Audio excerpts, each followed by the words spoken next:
Today, I'm going to talk about the 10 signs of a passive-aggressive narcissist.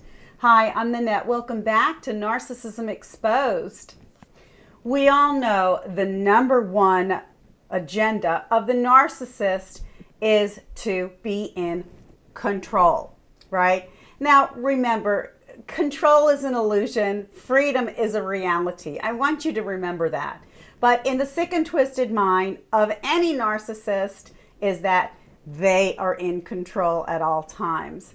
So you have basically two types, and I know there's many listed names of different narcs: cerebral, covert, overt, but the bottom line is you have the more aggressive narcissists and you have the more passive narcissists. But in either different types, you have an overlap. So sometimes the aggressive will be a little more passive and sometimes the passive will be a little more aggressive. So today we're going to talk about the passive aggressive narcissist. And I've listed 10 ways that this particular narcissist gains his or her control. And the first tactic is what I call avoidance. So let's say you've asked him or her, narcissist, for some help. Well, there's nothing wrong with that.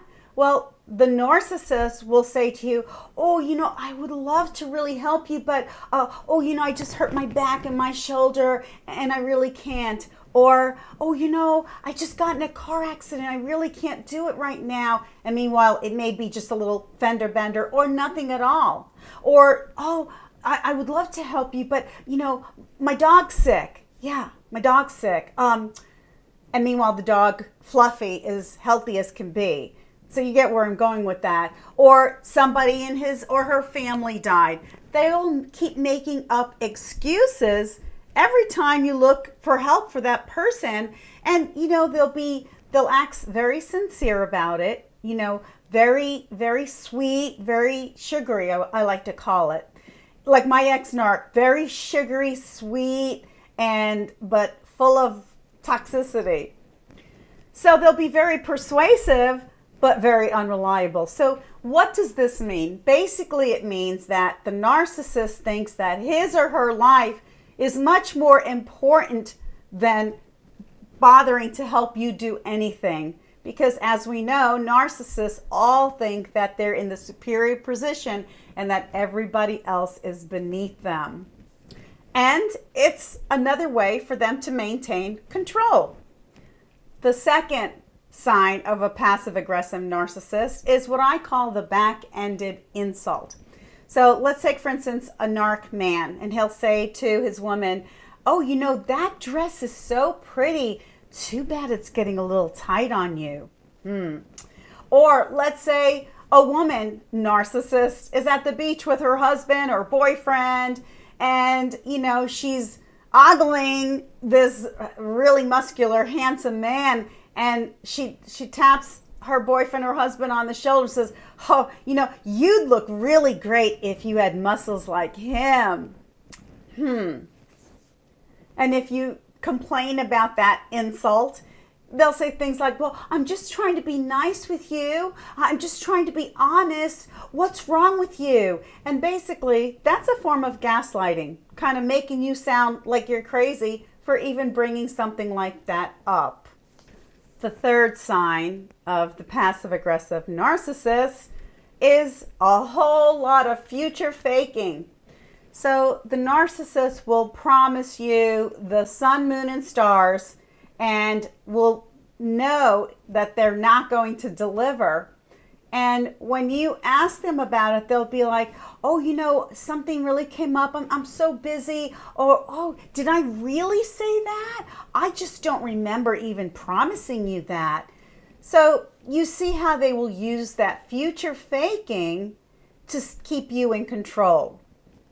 And they'll be super nice about it, super ooey gooey sweet, as I call it, and make you almost feel guilty for asking them, how come we didn't go boating? Or how come we didn't do this that you promised? And then they'll turn that back on you and shame you and say, why would you accuse me of such a thing? I would never do anything like that to you. Why are you being so non-understanding? Can't you be flexible? So they'll basically put it back on you. The fourth sign of passive aggressiveness is where the narcissist will belittle you, but they'll do it subtly. And instead of owning it when you say something, here's what you'll get back in response. Oh, I'm just kidding. Can't you take a joke? Or, don't be so sensitive. They'll also say, why are you judging me? Or, you know I didn't mean anything by it. Right. Or, I didn't say that. You're going crazy, which is a form of gaslighting. Or they'll say, I'm just calling it like it is. What's the matter? Can't take it? Or they'll try publicly humiliating you in a joking manner and then say, why are you attacking me? I didn't mean anything by that. You're attacking me for nothing. So you get where I'm going with this. Or number 5, the passive aggressive tactic or sign will be where they're always playing the victim. Yeah, those passive aggressive guys and girls love to play the victim card. And they'll say stuff like this. Well, crocodile tears falling. Come on, lights, action, camera, roll them. I'm always wrong with you. Weep, weep. Can't you see I'm trying to please you? Weep, weep. Don't you see how hard I work? Right? Weep, weep. And then I'm just never good enough for you. So all of those comments, they kind of tug at your heart if you don't know that you're dealing with a passive aggressive narcissist. You start to think, well, gosh, maybe it's me. Maybe I'm being too hard, right? And the narcissist knows this. That's why it's passive aggressive. They're not literally coming at you, both barrels blazing. They're doing it subtly on the back end to cut you down. The 6th sign of the passive aggressive narcissist is they love to use deflection. So that's basically where you turn the subject to another pathway, right? So you change the topic. You start saying, you did this last week, and last month you ended up doing this, and this, and I don't know, I'm misremembering, you're misremembering, I'm so confused. Aren't you so confused? So yeah, it's called a word salad, where they'll totally take off the topic of concern you brought up to him or her, and they'll just start shooting arrows this way, that way, to where you're so confused, you don't know you can't remember what you brought up already, right? And that's what they'll do. It's called deflection. The 7th sign is called projection, where the narcissist will take any blame or guilt that belongs to them and shift it over to you. And basically, here's an example. So let's say you suspect your husband or wife of cheating, and you confront him or her, and they will say this, yeah, I would never cheat on you. How dare you even insinuate such a thing? I was thinking the other day that you might actually be seeing somebody, because I thought I saw you at the grocery store, and you looked like you were cozying up to the clerk there, and I've been suspecting things about you for a long time now, and basically projecting that and most likely they are cheating, right, onto you, and blaming you for the very thing that they are doing. Or let's say, some money in the bank is missing, and you confront the passive aggressive narcissist and say, I'm not trying to blame you or anything, but there's over $1,000 missing in my bank account. Would you happen to know what happened to that? And they'll be like in shock. Oh, really? Oh my gosh. No, I don't. Call the police. That happened to me just a month ago. And actually, I thought you took it, but I didn't want to believe the worst about you. Yeah, you should call the police soon as possible. The 8th sign of a passive aggressive narcissist is a silent treatment.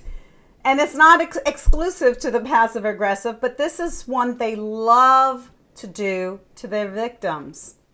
So they'll either not respond when you are trying to have a conversation with him or her, and especially if it's confrontational in any way, or they'll give you what I call that blank stare, like they'll dead stare you like you don't even exist, like they're looking right past you, and it's cold and eerie and hideous. I'm sure many of you have felt that. Or they'll ghost you and take off for days, weeks, even months, never even giving you an explanation or any kind of notification of what they're doing or who they're doing it with. And if you dare bring that up to them, they'll say, well, what else could I do in that situation? I just had to get away. I knew you weren't going to be understanding, so I just took time for myself. Look, it's great taking time for yourself, but consideration, communication, and respect needs to go with that. So if you're going to disappear, you should let somebody who thinks you actually care for them know, right?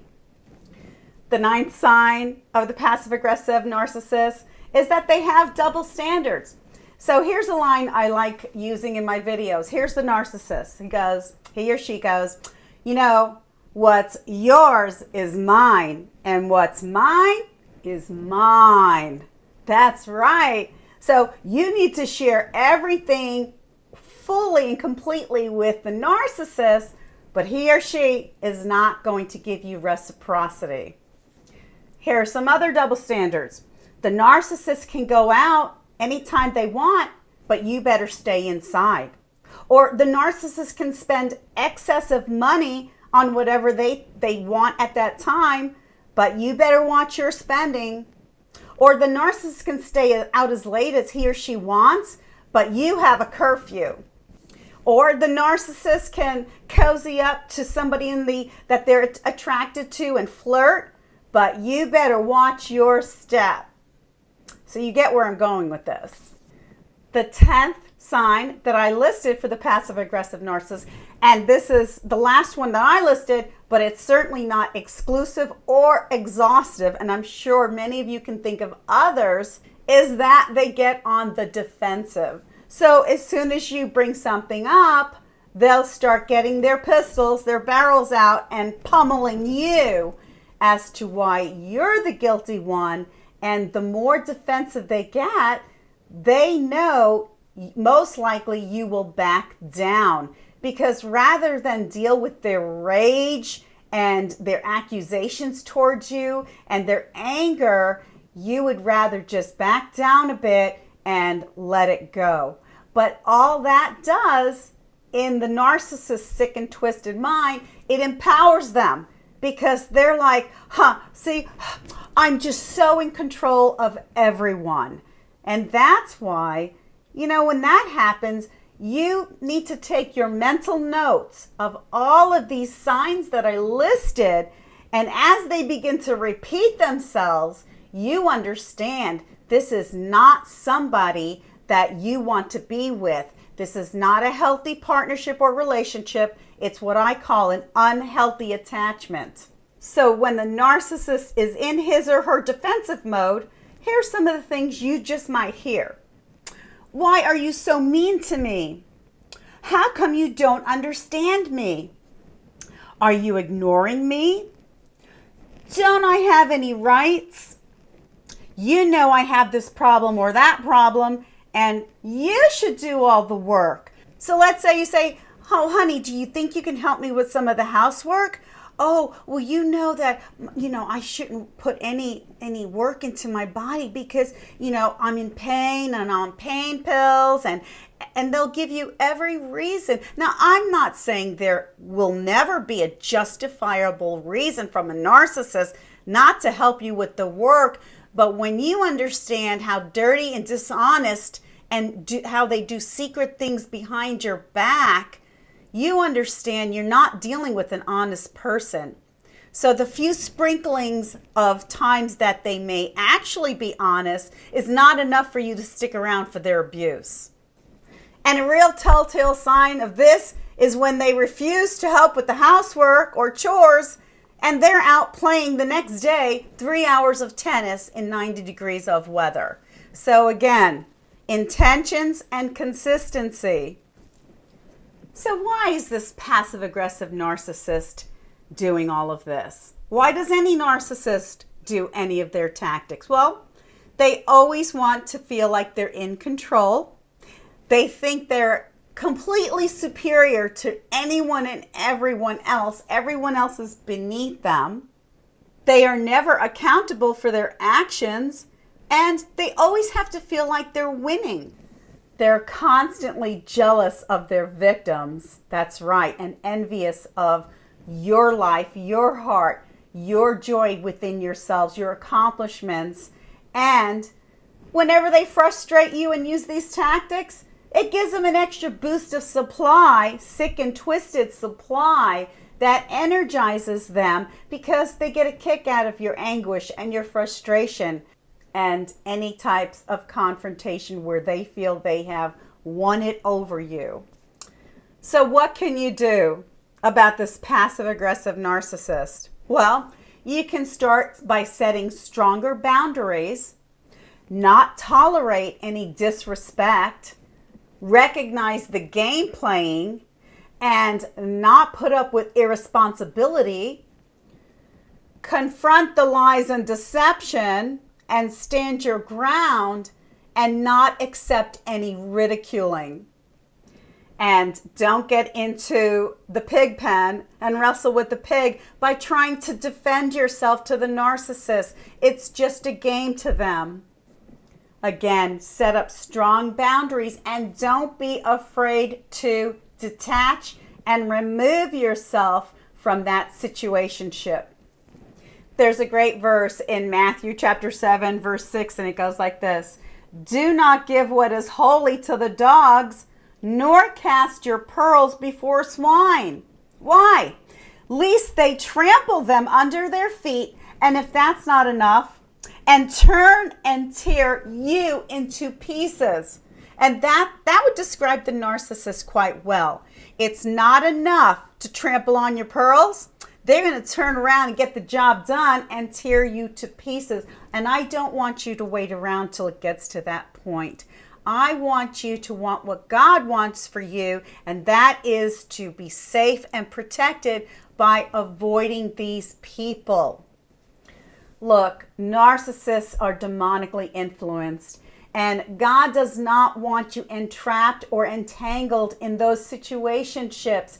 In fact, God's word says in Ephesians chapter 5, verse 11 and 12, it says, and have no or zero fellowship with the unfruitful works of darkness, but rather reprove them. For it is a shame even to speak of those things which are done of them in secret. So if you think that the dirty, detestable things you're seeing visually in front of your very own eyes is just disgusting, you don't even want to know the secret dark things that are being done in secret against you.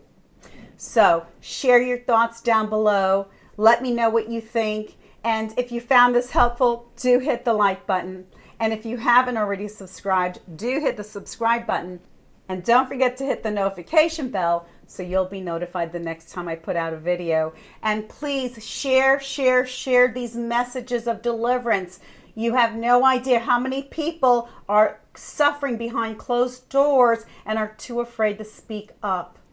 And now, until next time, walk in peace and be blessed in your hearts.